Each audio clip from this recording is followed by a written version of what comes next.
જય શ્રી કૃષ્ણ। આ વિડીયોમાં આજે સાંભળશું માગશર મહિનામાં ગુરુવારે આવતું શ્રી લક્ષ્મી વ્રતની વિધિ, વ્રતનું મહાત્મ્ય તેમજ કથા વાર્તા। માગશર મહિનામાં આવતું શ્રી લક્ષ્મી વ્રત માતા લક્ષ્મીની પ્રસન્નતા પ્રાપ્ત કરવા માટે કરવામાં આવે છે।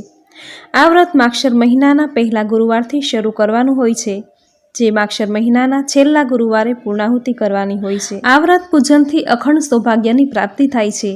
ઘરમાં ધન ધાન્યની ક્યારેય પણ કમી નથી રહેતી। ઘરનું વાતાવરણ શુદ્ધ અને પવિત્ર રહે છે, જેનો પ્રભાવ ઘર અને પરિવારના સભ્યો પર પડે છે। ઘરમાં ક્યારેય કલેશ જેવું વાતાવરણ ઉત્પન્ન નથી થતું। આપણા સંતાન આજ્ઞાકારી સંતાન બને છે। મા લક્ષ્મીની એવી કૃપા વરસે છે કે ઘરમાં ક્યારેય પણ કોઈ વાતની ઓછપ નથી રહેતી। આથી જે કોઈ મનુષ્ય માગશર મહિનાના ગુરુવારનું વ્રત શ્રદ્ધાભાવથી કરે છે, કથા સાંભળે છે, વ્રતના બધા જ નિયમોનું પાલન કરે છે, તેના પર માતા લક્ષ્મીની કૃપા બની રહે છે। આ વ્રત ધન સંપત્તિ પ્રાપ્ત કરવા માટે તથા શ્રી લક્ષ્મીજીની કૃપા પ્રાપ્ત થાય તે માટે કરવાનું હોય છે। વ્રત કરનાર સ્ત્રીએ મન તથા શરીરથી પવિત્ર અને સ્વચ્છ રહેવું જોઈએ। વ્રતનો પ્રારંભ માગશર મહિનાના પહેલા ગુરુવારે કરવો, છેલ્લા ગુરુવારે પૂર્ણાહુતિ કરવી, પૂજા વિધિ સાથે દર ગુરુવારે લક્ષ્મી વ્રત કરવું અને સંપૂર્ણ વર્ષ દરમિયાન દર ગુરુવારે ઈષ્ટદેવની સામે બેસીને શ્રી લક્ષ્મી વ્રતની કથા વાંચવી અથવા સાંભળવી। વ્રતના દિવસે ઉપવાસ કરવો, રાત્રે કુટુંબીજનો સાથે બેસી મિષ્ટ ભોજન કરવું। ગુરુવારે શ્રી લક્ષ્મીની પૂજા કરતા તથા કથા મહાત્મ્ય વાંચતા સાંભળતા ચિત્ત પ્રસન્ન રાખવું। વ્રતના દિવસે ઘરના બધા સભ્યોએ પ્રસન્ન ચિત્ત રહેવું જોઈએ। બધાની સાથે પ્રેમપૂર્ણ વ્યવહાર કરવો જોઈએ। માગશર મહિનાના છેલ્લા ગુરુવારે એટલે કે વ્રતની પૂર્ણાહુતિના દિવસે 7 સૌભાગ્યવતી સ્ત્રી અથવા 7 કુમારિકાને આમંત્રણ આપી ઘરે બોલાવી તથા પૂજા આરતી વગેરે પૂર્ણ થાય એટલે પ્રસાદ તરીકે ફળ આપવું અને આ વ્રતની એક પુસ્તિકા આપવી। આ રીતે વ્રતની પૂર્ણાહુતિ કરવી। વ્રત કરનારે પ્રાતઃકાળે ઉઠી સ્નાન આદિ કાર્યથી પરવારી જે જગ્યાએ વ્રત પૂજા કરવાની હોય એ જગ્યાને સ્વચ્છ કરી છાણથી લીપી પવિત્ર કરવી જોઈએ। એ જગ્યાએ લાકડાનો બાજોટ અથવા પાટલો મૂકી આજુબાજુ રંગોળી પૂરવી। પાટલાની વચ્ચે થોડા ચોખા અથવા ઘઉંની અષ્ટદલ આકૃતિ કરવી। ત્રાંબાના કળશમાં જળ ભરી કળશની અંદર દૂર્વા સિક્કો તેમજ એક અખંડ સોપારી પધરાવી। કળશના મુખ પર 5 પ્રકારના પાન અથવા એક જ આંબાના 5 પાન ગોઠવીને મૂકવા। તેના પર નાળિયેર મૂકવું। કળશની ચારે બાજુ કંકુના ચાંદલા કરવા। આ પ્રમાણે શણગારેલો કળશ પાટલા પર મૂકવો। કળશને અડીને શ્રી લક્ષ્મીજીની ફોટો કે મૂર્તિ મૂકવી। સ્નાન અર્થે દૂર્વા અથવા તુલસીપત્રથી છબી ઉપર તેમજ કળશ પર પાણીના છાંટા નાખવા। પછી પોતે આચમન કરી કંકુ, ચોખા, પુષ્પ, ફળ આદિ અર્પણ કરી અગરબત્તી ધૂપ દીપ કરી પ્રસાદ અર્પણ કરવો। પ્રાર્થના કરવી। આ રીતે પંચોપચાર પૂજા કરવી। માતા લક્ષ્મીને સવા રૂપિયો અર્પણ કરવો। દર ગુરુવારે માતા લક્ષ્મીને આ સવા રૂપિયો મૂકીને જ પૂજા કરવી। વ્રતની પૂર્ણાહુતિ થયે વિસર્જન પછી આ સવા રૂપિયો તિજોરીમાં મૂકી રાખવો। પ્રસાદ માટે કેળા અથવા બીજા ફળો પણ લઈ શકાય। એક વાટકીમાં દૂધ અવશ્ય મૂકવું। પ્રસાદ ધરી માતા લક્ષ્મી સામે હાથ જોડીને બેસવું। શ્રી મા લક્ષ્મી નમનાષ્ટક નામનું સ્તોત્ર બોલવું। ત્યાર પછી મનની ઈચ્છા માતા લક્ષ્મીને કહી સંભળાવી। ત્યાર પછી આરતી કરી સાષ્ટાંગ પ્રણામ કરવા। વિસર્જન પછી પૂજાની સામગ્રી, ફૂલહાર વગેરે વહેતા પાણીમાં પધરાવી દેવી। રાત્રે ફરી લક્ષ્મીજીની પૂજા કરી મીઠાઈનો મહાપ્રસાદ ધરવો। ગાય માટે એક જુદા પાનમાં મૂકી તે ગાયને આપવું।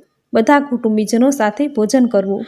બીજા દિવસે સવારે સ્નાન પૂજા કરી કળશમાં મૂકેલા 5 પાન જુદે જુદે ઠેકાણે ઘરમાં રાખવા। કળશનું પાણી સમુદ્રમાં, નદીમાં, સરોવરમાં, તળાવમાં અથવા તુલસીના ક્યારે રેડી દેવું।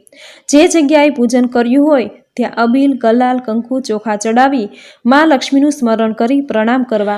દર વર્ષે માગશર મહિનાના દરેક ગુરુવારે આ પ્રમાણે વ્રતનું પૂજન કરવું। આ વ્રત કરનારને હું સુખી કરીશ, તેના ઘરમાં ધન ધાન્યના ભંડાર ભરી દઈશ, એવું કથન સાક્ષાત લક્ષ્મી દેવીએ પદ્મ પુરાણમાં કહેલું છે। તો આ હતી માગશર મહિનાના ગુરુવારે કરવામાં આવતી શ્રી લક્ષ્મી વ્રતની વિધિ। હવે સાંભળશું વ્રતની કથા। શ્રદ્ધાળુ ભક્તજનો સાંભળો શ્રી લક્ષ્મી વ્રતની ગુરુવારની કથા। આ કથા સાંભળીને શું થાય છે? દુઃખ દરિદ્ર દૂર થાય છે, શ્રી લક્ષ્મીની કૃપા થાય છે, ધન દોલત પ્રાપ્ત થાય છે, લાંબા આયુષ્યવાળા સંતાન પ્રાપ્ત થાય છે, મનોકામના પૂર્ણ થાય છે। શ્રી લક્ષ્મીના નામ અને રૂપ અનેક છે। કૈલાસમાં પાર્વતી, ક્ષીરસાગરમાં સિંધુ કન્યા, સ્વર્ગમાં શ્રી મહાલક્ષ્મી, ભૂલોકમાં લક્ષ્મી, બ્રહ્મલોકમાં સાવિત્રી, ગોલોકમાં રાધિકા, વૃંદાવનમાં રાસેશ્વરી, ચંદનવનમાં ચંદ્રા, ચંપકવનમાં વિરજા, પદ્મવનમાં પદ્મા, માલતી વનમાં માલતી, કુંદનવનમાં કુંદદંતી, કેતકી વનમાં સુશીલા, કદંબ વનમાં કદંબમાલા, રાજગૃહમાં રાજલક્ષ્મી અને ઘર ઘરમાં ગ્રહલક્ષ્મી. આમ વિવિધ રૂપ અને નામથી લક્ષ્મી દેવી પ્રસિદ્ધ છે. તો આ પ્રમાણે દ્વાપર યુગની સૌરાષ્ટ્ર દેશની આ વાત છે. ત્યાં ભદ્રસ્વા નામનો એક રાજા રાજ્ય કરતો હતો. તે પરાક્રમી હતો. 4 વેદ, 6 શાસ્ત્ર, 18 પુરાણોનો તે જ્ઞાતા હતો. તેની રાણીનું નામ સુરત ચંદ્રિકા હતું. તે સુંદર, સુશીલ અને પતિવ્રતા હતી. તે રાણીને 8 પુત્રો અને 1 પુત્રી હતી. તેનું નામ હતું શ્યામબાલા. એક વખત શ્રી લક્ષ્મી દેવીના મનમાં થયું કે આ રાજાના રાજ્યમાં હું રહીશ એટલે રાજા પ્રજાને વધારે સુખ આપશે. ગરીબ પાસે રહીશ તો તે બધી જ સંપત્તિ ખાઈ જશે. માટે તેણે વૃદ્ધ બ્રાહ્મણીનું રૂપ ધારણ કર્યું.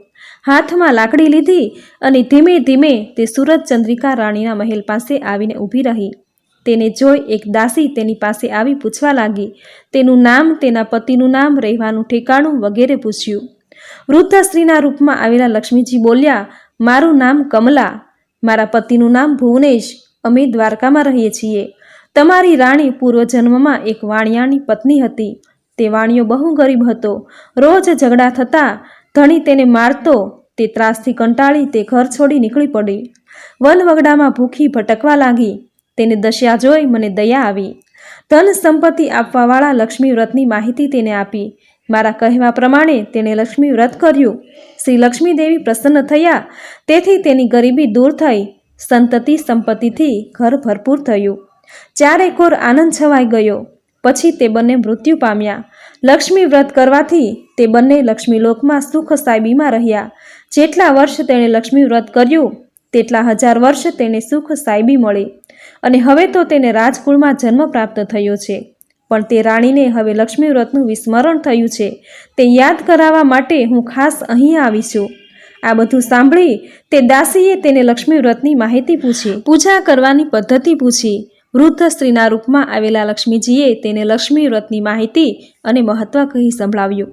પછી તે દાસી તે વૃદ્ધ સ્ત્રીનો આભાર માની તેનો સંદેશો રાણીને કહેવા માટે ગઈ. રાજવૈભવમાં આળોટનારી રાણીને તેના ઐશ્વર્યનું ખૂબ અભિમાન હતું. તે ઉન્માદ અવસ્થામાં હતી. ડોશીના સમાચાર સાંભળી તે એકદમ ગુસ્સામાં આવી અને તે ડોશીને ખૂબ અપમાનિત કરી ધક્કા પણ માર્યા. તે ડોશી બીજી કોઈ નહીં પણ સાક્ષાત લક્ષ્મી હતી. એ રાણીને સમજાયું નહીં. રાણીની ઉદ્ધતાઈ જોઈ લક્ષ્મી ત્યાં વાસ ન કરતા પોતાના ઘરે જ જવાનું ઠરાવ્યું અને તે ચાલી નીકળ્યા. થોડે દૂર જતાં તેને શ્યામબાલા મળી. તેને બધી વાતની ખબર પડી. તેણે વૃદ્ધ સ્ત્રીની માફી માંગી. ત્યારે લક્ષ્મીને તેની દયા આવી. તેણે શ્યામબાલાને લક્ષ્મી વ્રતની માહિતી કહી સંભળાવી. એ દિવસ એટલે માક્ષર મહિનાનો પહેલો ગુરુવાર હતો. શ્યામબાલાએ ભક્તિભાવથી લક્ષ્મી વ્રત કર્યું. વ્રત કરવાથી સિદ્ધેશ્વર નામના એક રાજાના માલધર નામના રાજપુત્ર સાથે તેના લગ્ન થયા. તે પોતાના પતિ સાથે રાજવૈભવમાં સુખે રહેવા લાગી.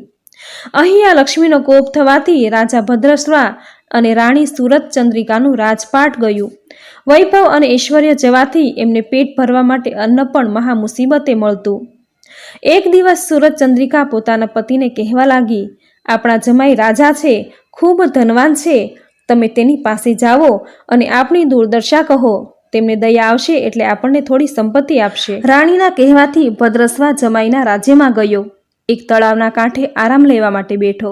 એટલામાં શ્યામબાલાની દાસી પાણી લેવા માટે ત્યાં આવી. તેણે ભદ્રસ્વાને જોયો. દાસીએ નામઠામ પૂછ્યું. તેણે બધું જણાવ્યું. તે શ્યામબાલાનો પિતા છે એમ જાણ્યા પછી દાસી દોડતી દોડતી શ્યામબાલા પાસે ગઈ. તેને બધી વાત કહી. શ્યામબાલાએ પોતાના પિતાને ઠાઠમાઠથી પોતાના રાજમહેલમાં લઈ આવી. આદર સત્કાર કર્યો. અનેક પ્રકારથી મહેમાનગતિ કરી. પાછો ફરતો હતો ત્યારે તેને એક હાંડો ભરીને ધન આપ્યું.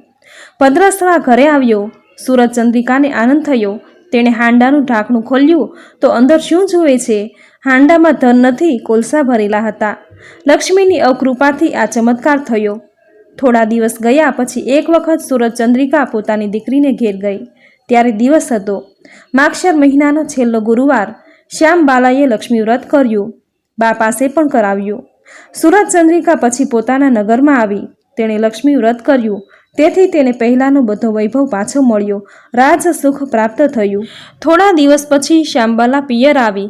પણ પિતાને કોલસા આપ્યા મને કંઈ જ આપ્યું નહીં એનો ગુસ્સો સૂરજચંદ્રિકાના મનમાં હતો જ. તેથી શાંબાલાને કોઈએ બોલાવી નહીં, તેનું અપમાન કર્યું, પણ તેણે બા પર ગુસ્સો કર્યો નહીં. તે ત્યાંથી ચાલી નીકળી. નીકળતા તેણે ત્યાંનું થોડું મીઠું લઈ લીધું. પોતાના ઘરે આવતા તેના પતિએ તેને પૂછ્યું, પિયરથી શું લાવી? તેણે કહ્યું, રાજ્યનો સાર લાવી છું. પતિએ કહ્યું, એટલે શું? પત્નીએ કહ્યું, થોડી ધીરજ રાખો એટલે ખબર પડશે. તે દિવસે તેણે બધા પદાર્થ મીઠા વગરના બનાવવા કહ્યું. પતિને જમવાનું પીરસ્યું. તેણે ભોજન ફીકું લાગ્યું. પછી તેણે થાળીમાં થોડું મીઠું પીરસ્યું. રસોઈમાં મીઠું નાખતા જ જમણ એકદમ સ્વાદિષ્ટ લાગ્યું. આ એ જ રાજ્યનો સાર.